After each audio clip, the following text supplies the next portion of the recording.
My name is Cassandra. I live in a little town called Spruce Pine, North Carolina that was directly affected by Hurricane Helene. Anybody in their right mind thinking that outside people should not be speaking on what the government has done or is not doing to our area is insanity to me.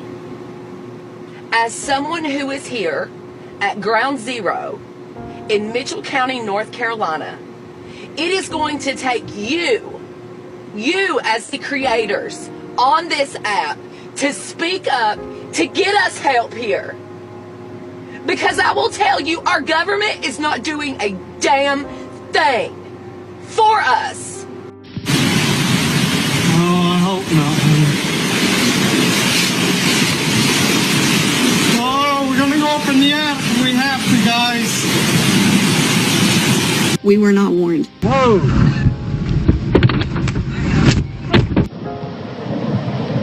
Oh, shit! Get in the house. Oh, shit!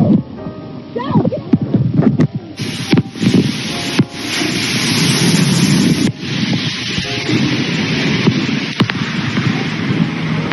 Just to give you an understanding of the devastation we're dealing with here. Chimney Rock's gone. Flying Bridge is gone. And the road's gone. Everything on the farm drowned. Couldn't get everything out. We managed to save one horse. Leaving comments of, oh, why didn't they evacuate? Da, da, da, da. I don't think you comprehend how quickly this happened.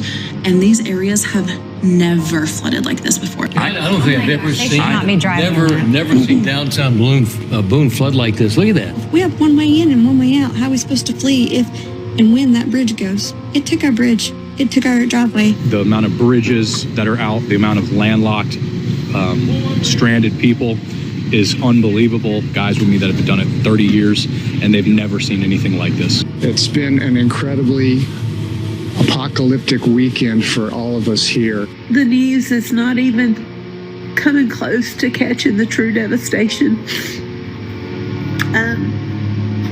There are bodies that are floating down the river, babies. They literally watched multiple neighbors die.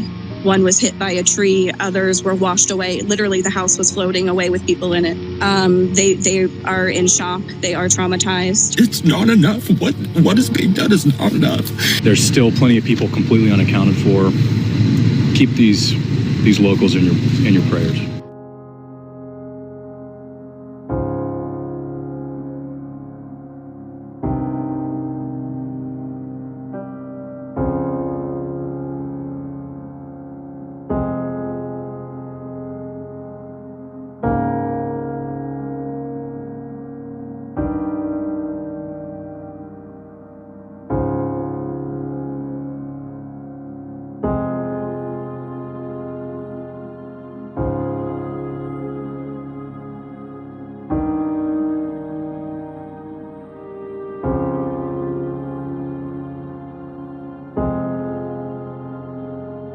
And tell you how many families, even here outside of Charlotte, that are looking for their loved ones up in that area. No one knows anything. If you go to certain platforms, there is picture after picture after picture of people that are missing and lost and people looking for their family members, and it is not okay.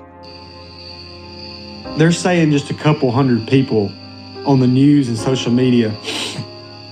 He looked at me and just, his face head kind of drooped, and he started choking up. I put my hand on his back and said, buddy, we're doing all we can do. He said, I've talked to people and they're pulling people out of houses about an hour. Just that they couldn't get out. The water took them in, trapped them in, then the silt filled in. They're there. You go down through there and there's just houses with big X's on them or check marks on them. I don't know what the X's mean. I don't want to know what the X's mean, but I'm hoping the check mark means that they're good, that there's nobody in there. It's horrible. A formal press conference or something from either President Biden or Kamala Harris. I mean, how do you not say anything for 4 days? They've been stranded for 4 days, and this is the first we've heard. from them at all. FEMA is not on the ground there. Do you have any faith in the federal response here? No.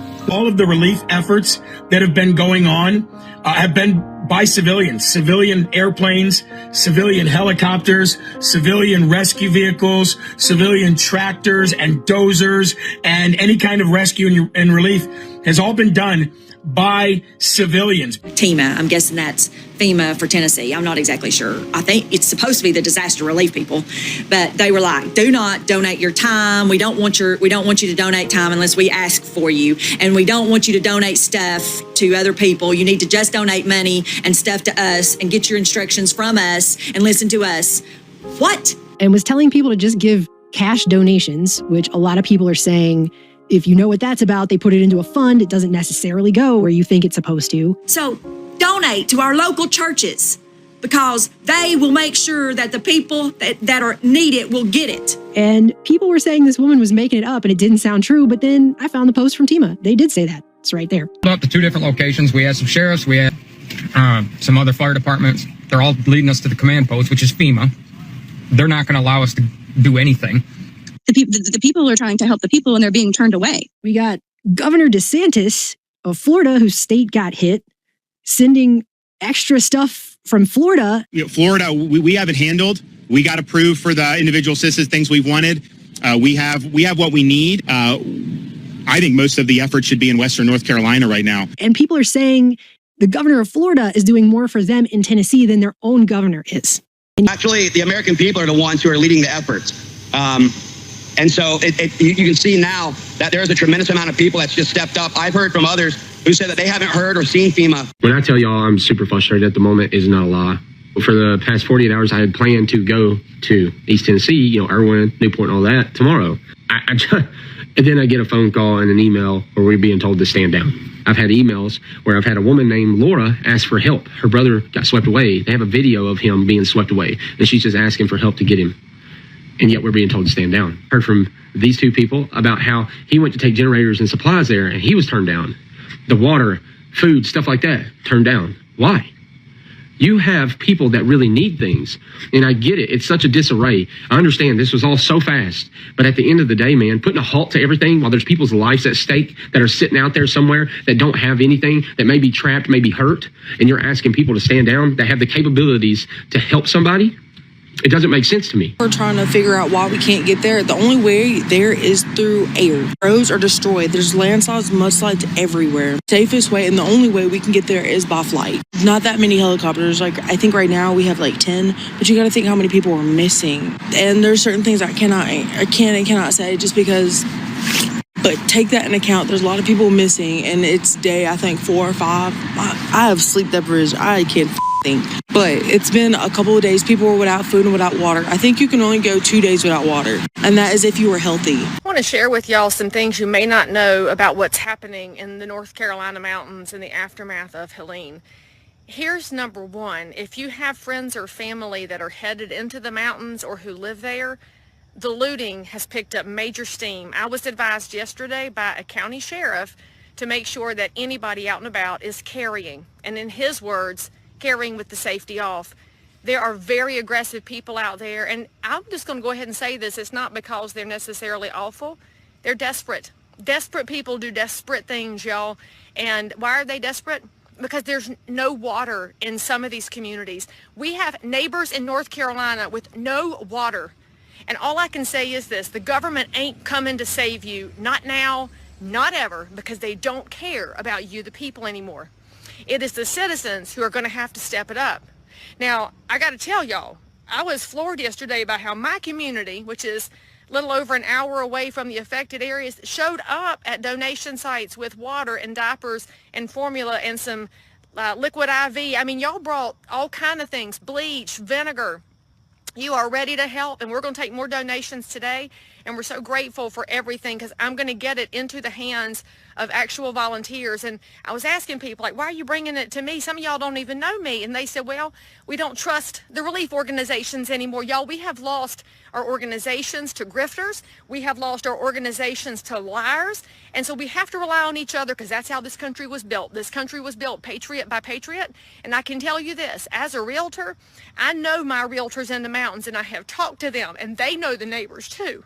So I am getting your donations into hands that are going to get it into hands, and everybody that sent me dollars, I got teams of shoppers out, and I got receipts to prove it, because we are not grifters. We are neighbors, and the patriots that are in the mountains, if you see this, if your family sees this, hear me now. You are not forgotten by the rest of North Carolina.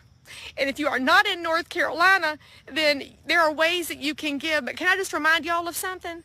You cannot eat money. You cannot drink money. So for those of y'all that thought money was your God, and by the way, that includes our freaking elected officials, it's not your God.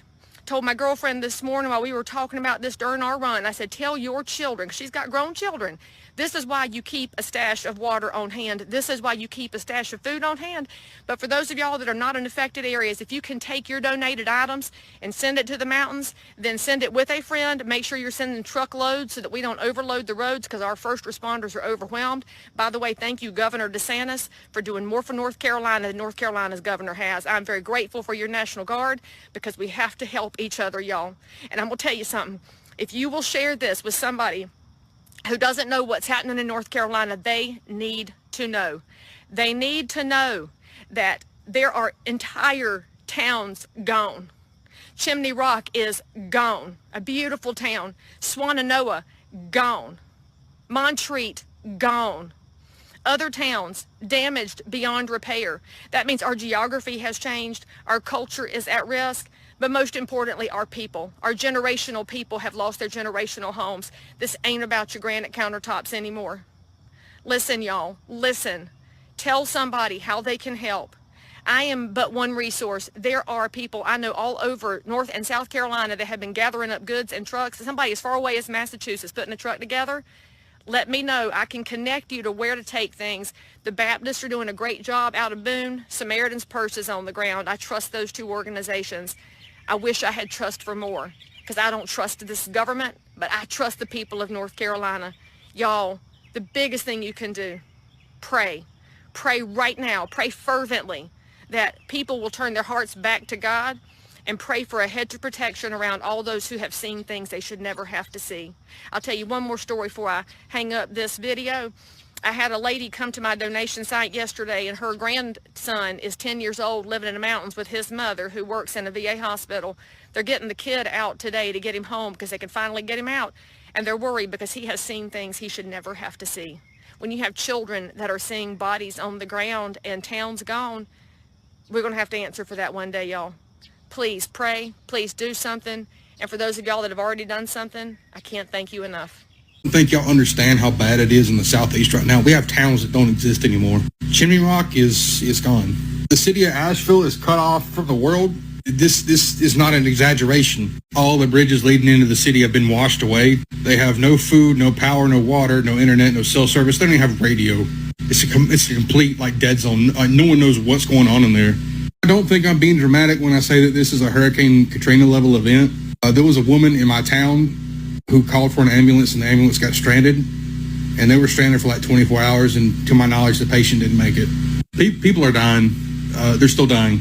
I've been running the generator for the last 3 days, and we're starting to run out of gas, and this is on Highway 123 heading from Aisley to Greenville, and this was a 1 mile long line to get gas, because they were the only people we knew around that had gas left. I got all the way to the end, and they were out. They had no gas. We checked every gas station in Pickens and Aisley and in Liberty, nothing. And I don't know what I'm going to do when I run out of gas, I'll tell you that much. Try to steal some from my car maybe to keep my food cold, but even then, I don't know. This is the I-40 bridge, from Tennessee to North Carolina. It's gone. It don't exist no more either. I saw a big old fat log come out. My car, gone. Could have been up there, but I decided to be hard-headed. And now that poor car is holding on by a thread.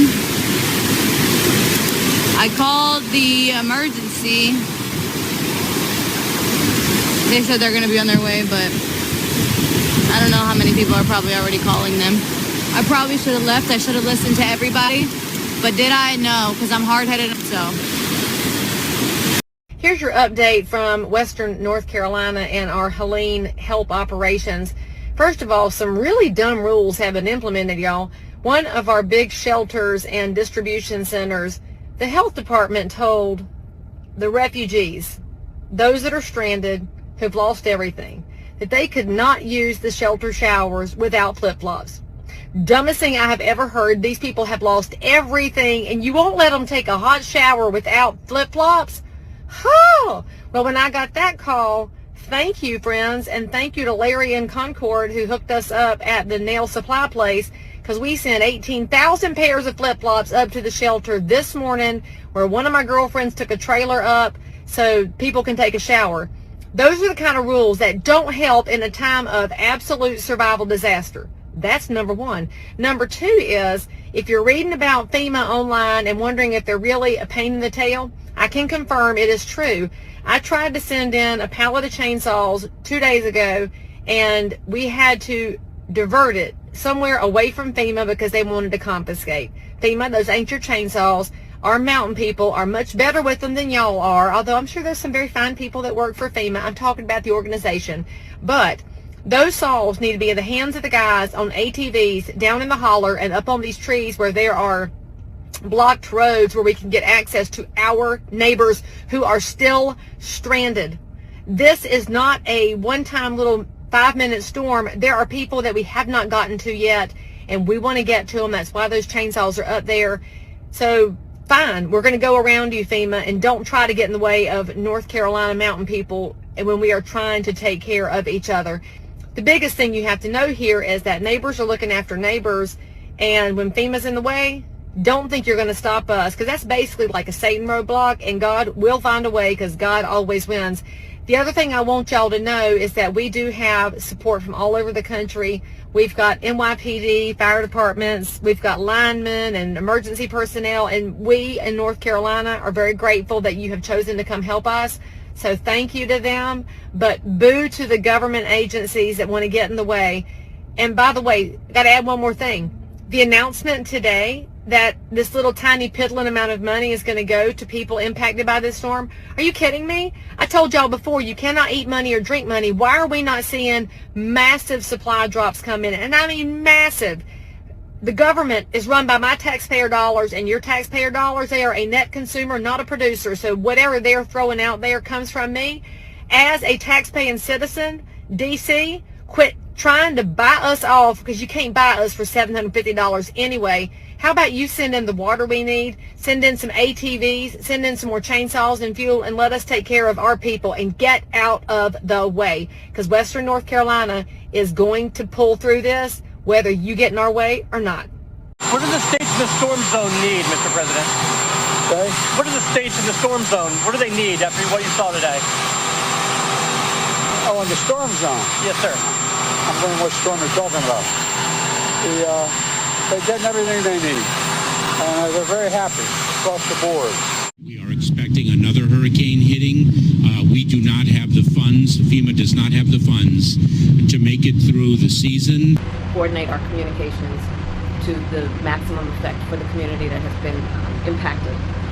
And the federal relief and assistance that we have been providing has included FEMA providing $750 for folks who need immediate needs being met, such as food, baby formula, and the like. And you can apply now for anyone who's watching this who has been affected.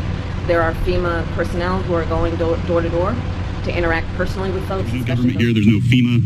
People are just coming in here with supplies, fuel, food, whatever we can to try to help this community. Every dollar I make from this video, I'm donating it to Hurricane Helene relief efforts. So please share, repost, comment, like, anything you can do that can boost this video. You're going to help people in need. My name is Casey Webb. I'm from Swannanoa, North Carolina. I lost everything I have. I just did an inspection with FEMA last night. They told me that I was denied and post-dated my letter for the 5th of October when my inspection was done on the 4th. They have not seen receipts. They have not seen pictures or anything of the things that were in my home and denied me. We have still failed to receive a $750 check. The rooms that FEMA wants you to go stay in during the time of your disaster relief are in Newport, Tennessee, which they sent 500 people there, and then it flooded. I will be in Asheville all day long. If anybody wants to link up with me and talk about what's going on, inbox me and let me know. This is disgusting. I've never seen the government fail us worse. So I know I do a lot of like fun and like happy videos or whatever all the time, but so I'm here in Boone, North Carolina. I'm at the staging area. I volunteered myself and my canines to come up and do some search and rescue efforts. Here's the situation, okay? FEMA is in the area, and we've been told that if we see any FEMA agents, like, hightail it and go. So, obviously, you see all my equipment. So we've been told to just turn around and go the opposite direction, because what they're doing is they're confiscating everything. Like, they would confiscate all of my gear, my car, my dogs, like, literally everything. There are some people who have been tracking these FEMA agents and what they do with these supplies after, and these are people that are directly associated with the group that I'm volunteering with. And essentially what they're doing is they're taking these supplies to sanctuary areas for illegal migrants and giving it all to them. They are telling the locals here that they have no more money, that they can't give them any money, they can't do anything, but they are confiscating volunteer supplies as they come through, and they are giving it to people who are not legal within the country. Take that information for what you will. This is this information that needs to get out to the news media. This is the information that needs to get out. And honestly, if FEMA is not going to do their job, and I'm not saying that all of the FEMA agents, because I know a lot of canine handlers that are part of FEMA that are doing what they're supposed to be doing. However, why are we confiscating supplies? Why are we taking supplies from people that are coming in to help and have experience and can do the job, and then giving it to illegals and not giving it to the people who have been affected? Donate. Please donate what you can. Try to find a nonprofit to donate to, church, local PD. A lot of those are taking donations, sheriff's departments. I know my department is running a bunch of stuff to the western part of the state to help. Donate. But please do not donate to FEMA. They are hindering a lot of what people are trying to accomplish out in the western part of the state. FEMA doesn't understand that these Appalachian people are built differently. I'm very familiar with them. They are not going to stand by idly and have government officials tell them what to do. FEMA's playing a game of FAFO because free men don't ask for permission. Please do not give any supplies to FEMA. If you want to donate supplies to the hurricane survivors from Hurricane Helene, do not give the supplies to FEMA. Give them to a church, give them to a nonprofit. FEMA is not doing what they are supposed to be doing, okay? They don't care about people. They are not here to help people at all. They're not helping people. They are taking supplies and giving them to people who don't even need them. They are taking supplies and running off with them. Do not give any supplies to FEMA at all. If you want to donate supplies, donate them to a nonprofit or to a church. Do not give them to FEMA, okay? And people, let me tell you something, okay? I've been hearing so many stories.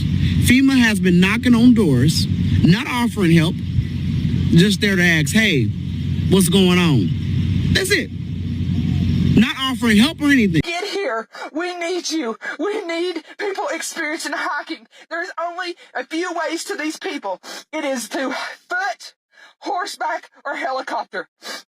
Dirt bikes, ATVs, side-by-sides. If you have them and can get to East Tennessee or Western North Carolina, we need you. Do not listen to the news when they tell you that they don't want you, they don't need you. I'm telling you, I am here. I live here. I have been already. I'm telling you, we need you. We want you here. Guys, we're out of here. Here's where the fucking road goes. We're transporting all the pets, all of our shit. This is basically what's stopping us from getting out of here. My house washed away. I had a cat, I had 2 geckos, and I lost it all. People's lives could have been saved, and the blood is going to be on the hands of those that did not allow that person who could go help to go help. Medical support trailer that's here by volunteers. They have doctors and registered nurses. They're all licensed doctors and registered nurses. They were told they couldn't do what they were doing because it was not being federally controlled or something along those lines. This is the state of North Carolina. This is the area that's without power still. This is also the state of North Carolina. This yellow outline is the country of Belgium that I've overlaid for scale. This is the scale.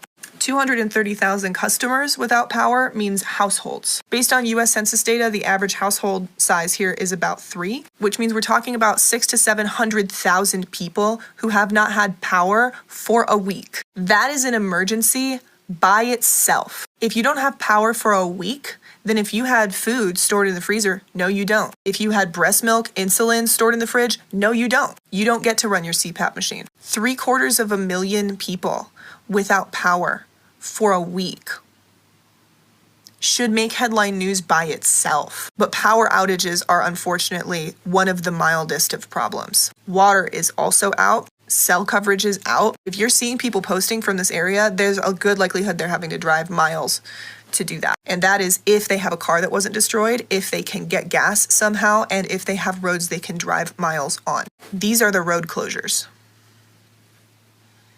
Okay? And these roads are not closed because there's some water on them. They're closed because they look like this now. This is probably one of the coolest things I've ever seen. As far as you can see, semi-trucks, side-by-sides trucks, and they're in here cutting.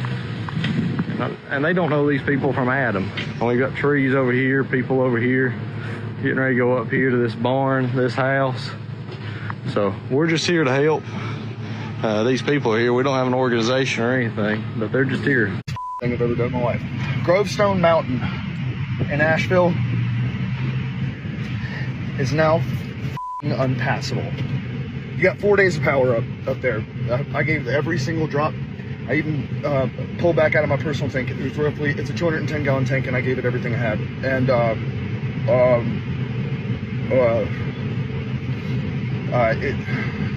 the needle was below E when I got there, and both the city and Verizon techs and even people, neighbors and stuff, were like, "There's no way you're gonna make it." Well, mother, I made it there and back. So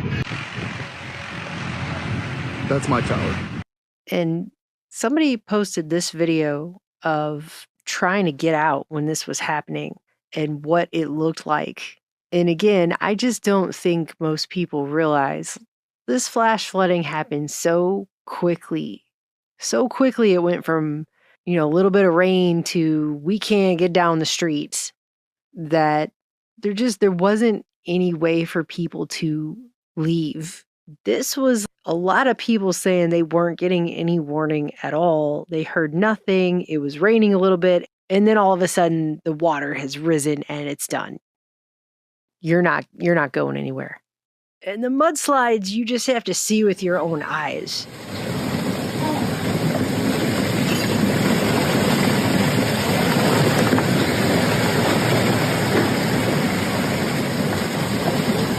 You sure we're okay? What?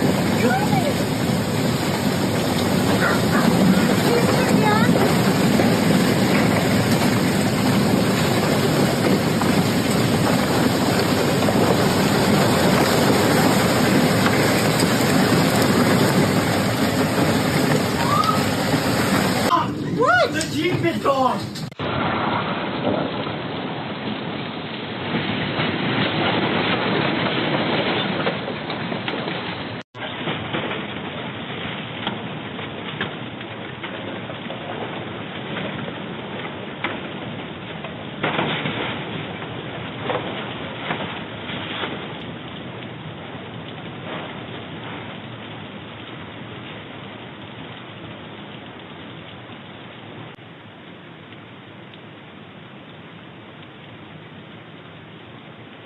And so you're talking about a wall of water and mud in some cases that went into people's houses all the way up to the ceiling. And so there are people who were swept away trying to escape in their cars by water, or whose houses were swept away with them in it. And there were people whose houses filled up with this mud and they couldn't get out, or their cars filled up with it while they were trying to escape and they couldn't get out. The count of the people who have perished in this is going to be difficult to tally for some time, because there are a lot of people who were lost in this water and mud. Every single X that you see on a car or structure is the sign of something searched. There are 1, 2, 3 vehicles here, 1 shed, that makes 4, and countless other structures that can't even be accessed. It feels like a literal war zone right now, but the thing that I'm just trying to tell you everything that I'm seeing and be very transparent. We have seen some federal agents around the Swannanoa area starting late last night that I've heard of, and I have seen some personally today. There are Border Patrol in the Swannanoa area along Highway 70, they're doing body recovery, and I think they're kind of guarding some of the areas where they think that there are more. From the word that I'm hearing, they're putting orange X's on everything that they check. So they'll have an orange X and then they'll have a 0, or there'll be somewhere else that there's an orange X and one had an 11, and that is the body count that was found inside.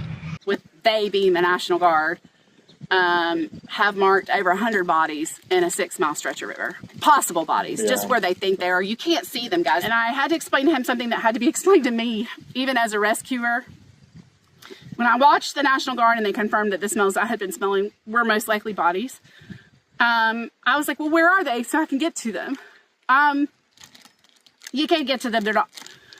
They're crushed in debris. They're up in trees. They're under sediment. They're under sand. Unfortunately, it will be a very long time before you find all these people. Today, my husband left to go help out. He took a truckload of supplies. He's meeting up with an organization there, and I don't know when he will be back. The body count is astronomically higher than what we are being told.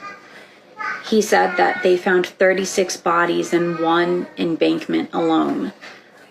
He also said it's true that bodies are being found in trees. He said that looting has started, and if we knew how bad it really was, we would be rioting in the streets. So, Attack 14 is dead in the water. We're in a Mayday situation. We have the AMRAP in front of us with no way out of this water. We have multiple people, including juveniles, trapped. Are any resources available to send our way? Over. I have a 13-year-old, 3-year-old in a house with no oxygen, no power. Receiving multiple 911 calls about multiple fatalities, houses collapsed. I need help getting people out of River Street. I still can't get them all out of here. 10-4, I'm heading your way. If they don't move any faster, we're all going to be cooked. Says there are 25 families stuck. They painted an X in a nearby field. They needing supplies. Daughter got rescued last night from the Subaru Outback. She's at Percival School. The neighbors thought her parents were trying to get out, and a Toyota Tacoma got swept away. My kids and my mom will be coming out to the interstate. I need you to grab them, please. Where are they at?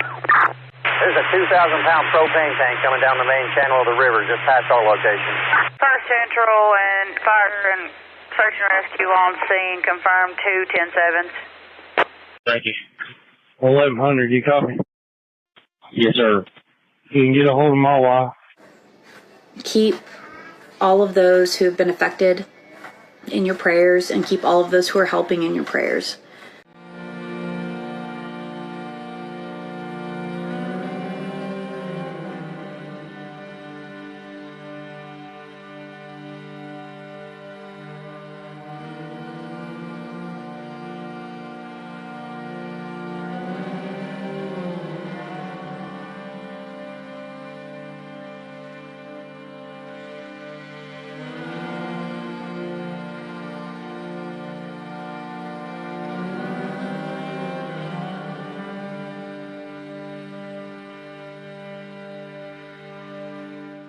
There are videos coming out that it has been 8 days in some of these areas before anybody has seen any boots on their particular ground.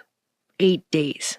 8 days without food, without water, without power. 8 days. And a lot of people are saying it's not their fault that they weren't allowed to go in there. They weren't given orders. Days went by before any of these people were allowed to go in. Since October 6th, I've been seeing video now of their donation sites getting rotor washed by black helicopters. The first one I saw was from October 6th. You had a black helicopter come in and hover over the donation site and then fly in real low and just blow everything all over the ground. And, people are getting hurt, supplies are getting destroyed. And there's talk that transponders are being turned off so that these things cannot be tracked. And it's not the first time it's happened either now. There was another reporting of this happening, at least one other, if not 2 more reports of the same thing. So somebody is actively working to destroy citizen donation sites that are being set up through these organizations to try to help people. It's one of the sickest, most twisted things I think I've seen yet.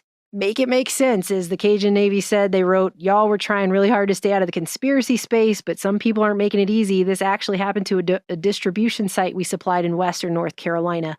Make it make sense, please. And there really isn't any way to make that make sense without entering a conspiracy space. But, you know, at this point, guys, we really have to stop being scared of these words and these labels, because this stuff is happening.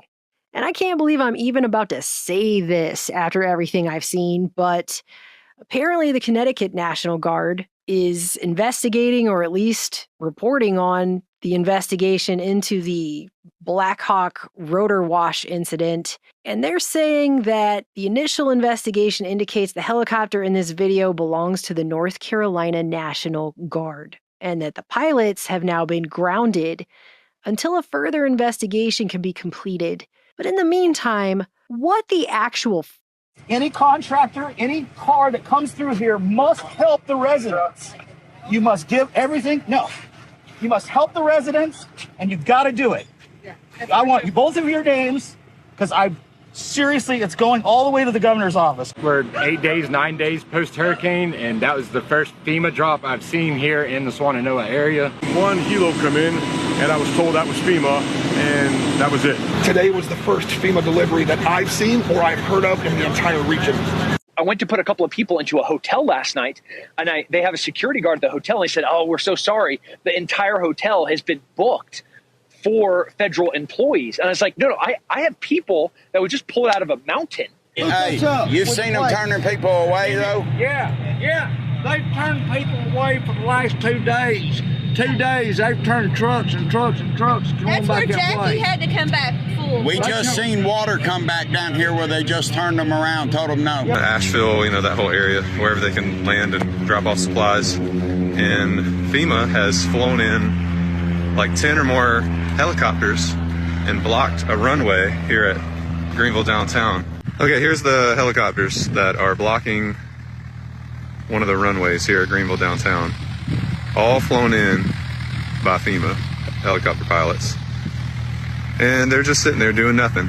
Greenville Aviation over here taking in all kind of supplies, everything that people want to drop off. There's a huge operation going on over here. Yesterday we ran about 30-something planes, and they came in and halted. FEMA came in and halted all that operation. Today it's awfully quiet, and we see these helicopters lined up. And they have a booth set up here and everything. Turns out that's FEMA. FEMA has shut down all the local donation operations that were going on and delivering supplies, and now they're saying that they're not allowed to deliver any more supplies anymore. So all these people are, unfortunately, have all these supplies but cannot take it up there. So that's our government for you. We're trying to get some long-term emergency water to the people in North Carolina, and they're being told that they need special requirements from FEMA in order to enter these certain areas. And so we're trying to find the workarounds for that. I'm here with the FEMA administrator. We've been all over Western North Carolina talking with first responders. We are grateful for the work that FEMA has done. She's sitting here telling us that go online, apply. Well, okay, hundreds of us still don't have power because you're telling us to go online to FEMA and apply, and you'll get immediate help for $750. Hi, I'm Marty, and I'm with FEMA. And I'm here to talk to you about the assistance that you can receive from FEMA. There's been a lot of talk about the $750 as your initial assistance. Well, that $750 is to help you with food and water and your essential needs right now. Well, okay, I went on FEMA, I applied, and I immediately got denied. Everybody in my area that I've talked to, including myself, who applied for the $750 assistance payment from FEMA, has been denied. I did apply for FEMA assistance and was denied. I just want everyone to know that we are displaced due to Hurricane Helene from Western North Carolina. We cannot go home. We have no power, no food, no water, no nothing. We are spending $400 a night on a hotel due to price gouging in the surrounding areas because they know that people have nowhere to go. We applied for FEMA. Myself and my sister applied. My sister applied first. She got denied. I said, okay, let me try. I applied. We got denied. So everyone's saying FEMA is helping $750. And by the way, that $750 wouldn't even cover 2 nights at this hotel.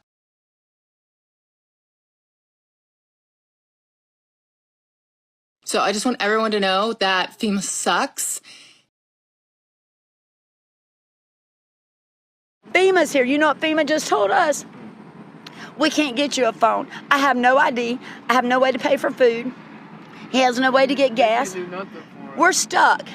So we have to sleep in a car that's leaking with the same clothes we've had on since the... So much is going viral online as well. One user suggested yesterday that a militia should go against FEMA. It got more than 500,000 views. What kind of impact has this had on the recovery effort? It has a tremendous impact on the comfort level of our own employees to be able to go out there, but it's also demoralizing to all of the first responders that have been out there in their communities helping people, FEMA staff, volunteers, the private sector that are working side by side with local officials to go out and help people. I need to make sure I can get the resources to where they're needed. And when you have this dangerous rhetoric like you're hearing, it creates fear in our own employees. We need to make sure we're getting help to the people who need it.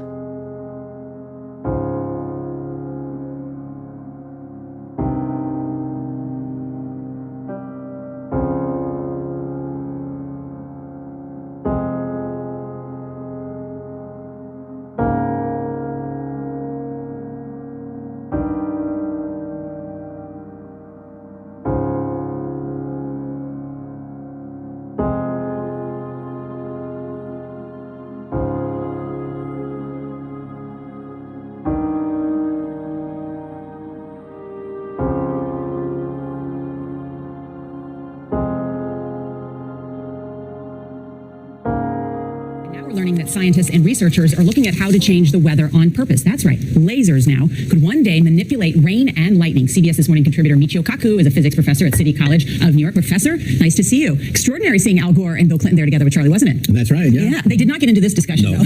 But it is fascinating. I mean, lasers, really? To change the weather? That's right. Well, as Mark Twain once famously said, everyone complains about the weather, but no one ever does anything about it. Well, instead of doing a rain dance, we physicists are firing trillion-watt lasers into the sky to actually precipitate rain clouds and actually bring down lightning bolts. This is potentially a game changer. But this is experimental. It's experimental. However, in the laboratory so far it works. When you have water vapor and you have dust particles or ice crystals, you can precipitate rain. It condenses around the seeds. These seeds can also be created by laser beams. By firing trillion-watt lasers, you rip apart the electrons, creating what are called ions, and these ions act like seeds, like dust particles, bringing down rain and even lightning. Go ahead. Well, this fascinates me in part because, too, I remember reading the stories that China had used this during the Olympics, that the USSR had used this after Chernobyl to create rain clouds. I mean, do those really work then? We have some of these capabilities now? Inconclusive. Even in the 60s, the CIA used this to bring down monsoons during the Vietnam War, to wash out the Viet Cong. Even in the 60s, the CIA used this to bring down monsoons during the Vietnam War, to wash out the Viet Cong. Weather manipulation, weather modification is not a conspiracy theory. They have told us time and time again, and by they, I am talking about the powers that be, but scientists, researchers, and so forth have told us time and time again they can manipulate the weather. They can create very powerful storms, monsters. The government has been manipulating the weather ever since the 1930s, if not before then, under such projects like Operation Storm Fury and Operation Cirrus. So it's definitely no secret. Going back to weather manipulation, we actually have something rather interesting when it comes to North Carolina Hurricane Helene and a particular agreement. Now, for those not aware, lithium batteries have been really making their rounds in the news lately.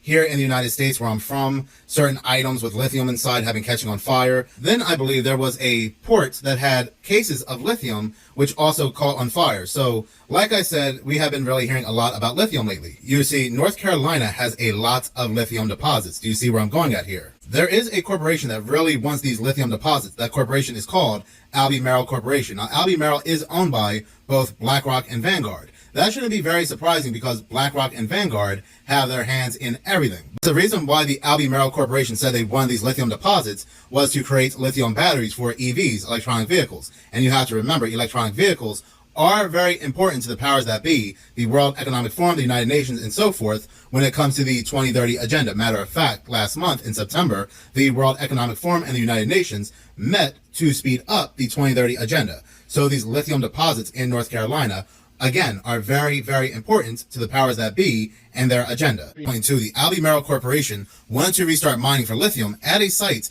along Interstate 85 in Kings Mountain, North Carolina, that was shut down back in the 1980s. But you see, there's a problem. That problem happens to be, and reading this article back on March 29, 2022, residents worry about keeping homes if lithium mining restarts in Kings Mountain. That is right. The same exact place that the Albemarle Corporation wants to start mining. Well, there's homes, stores, and businesses near these deposits. Some of them are actually on top of these lithium deposits. Take, for example, a technical center along Raven Circle, which is still on the 800-acre plot of land that the Albemarle Corporation wants to dig under. Then there's this woman, Deborah Dixon, who told the news she had been told her family's home along Park Race Road is just outside of the proposed mining site, but not quite far enough away to be spared from its impact. So you don't even have to live inside the mining zone, but you can be outside the mining zone and still face an impact. These residents were also worried of a potential buyout, and they would be offered much less than what their homes were worth. Back in 2022, homes sold in Cleveland County around $196,000, and that price was increasing. These community members, these residents, they gathered in protest, they had meetings, they said they definitely did not want to move. Buying a home is very difficult. There were even people who live farther out who also had questions about the impact of air and water quality. And when these questions were raised to the Albemarle Corporation, well, they had no response. Now, my friends, into the stuff you really want to know about. All right, let's take a look at Florida, and already it's looking like a disco party is going on. A lot of different radar activity going on. We got spikes here going all the way into the Gulf, heavy lines up in this area, and then, of course, we have the one we saw with Hurricane Helene right here going off again. Now, of course, remember, these are just theories that we're talking about here, entertainment purposes only, because no way is weather modification real, right, everybody? Anyway, take a look down here near southern Florida. We got some right angle clouds taking place, a weird situation here ahead of the hurricane. And I want you to think about this, because ahead of Hurricane Helene, we had a very significant low pressure system up by North Carolina already sitting there that then interacted with actual Hurricane Helene, causing the record breaking flooding. Now just look at this one more time. Take a look at what's going on up here, the disco party, and then look at these clouds down here making unnatural formations, right angles. We don't see right angles in nature. Instead of doing a rain dance, we physicists are firing trillion-watt lasers into the sky to actually precipitate rain clouds and actually bring down lightning bolts. Then there were the purple clouds, which just seemed eerie and completely abnormal during a hurricane. A thunderstorm. Here, I'll pan the camera so that you can see. But that is real time. Constant flickering.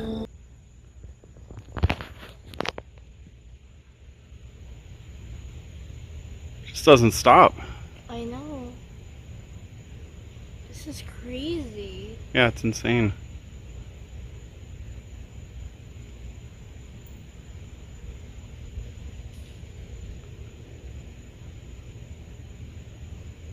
Never seen anything like this at all. Another example is the array of technologies, often referred to collectively as geoengineering, that potentially could help reverse the warming effects of global climate change. One that has gained my personal attention is stratospheric aerosol injection, or SAI, a method of seeding the stratosphere with particles that can help reflect the sun's heat in much the same way that volcanic eruptions do. An SAI program could limit global temperature increases, reducing some risks associated with higher temperatures and providing the world economy additional time to transition from fossil fuels. This process is also relatively inexpensive. The National Research Council estimates that a fully deployed SAI program would cost about $10 billion yearly. As promising as it may be, moving forward on SAI would also raise a number of challenges for our government and for the international community. On the technical side, greenhouse gas emission reductions would still have to accompany SAI to address other climate change effects, such as ocean acidification, because SAI alone would not remove greenhouse gases from the atmosphere. On the geopolitical side, the technology's potential to alter weather patterns and benefit certain regions of the world at the expense of other regions could trigger sharp opposition by some nations. Congresswoman Marjorie Taylor Greene, a congresswoman of Georgia, is now saying the federal government is literally controlling the weather. We're controlling the weather. It's beyond ridiculous. It's got to stop. In moments like this, there are no red or blue states.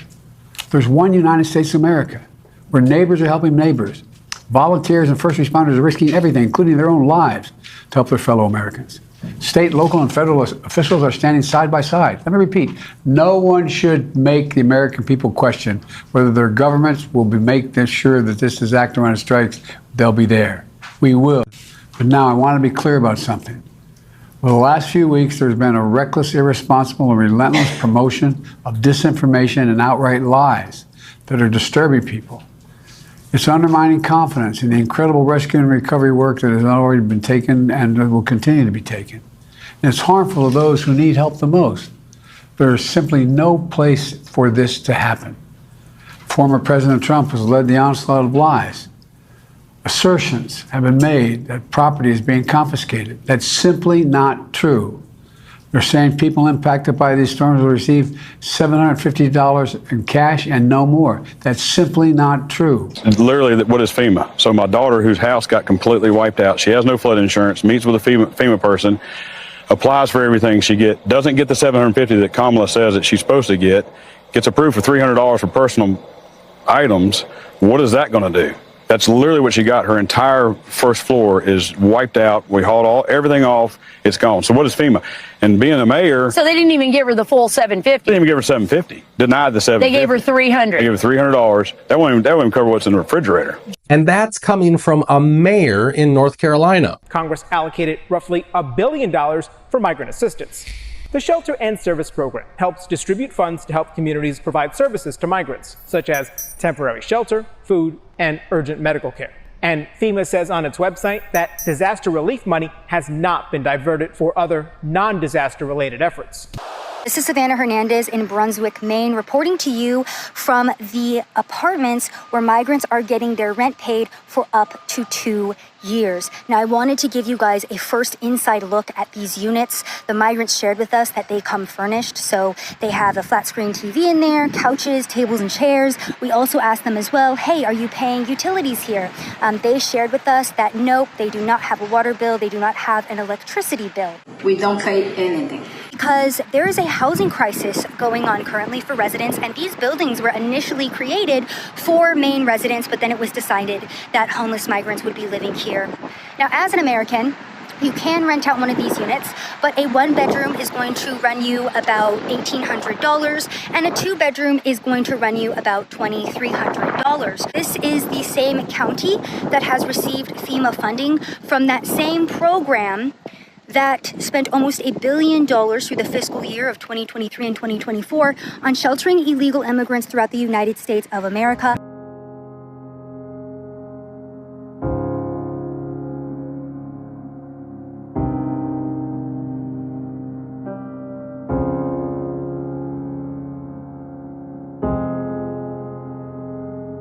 FEMA said, and you can take this as a direct quote, said that they are too tied up at the border to send any more representatives.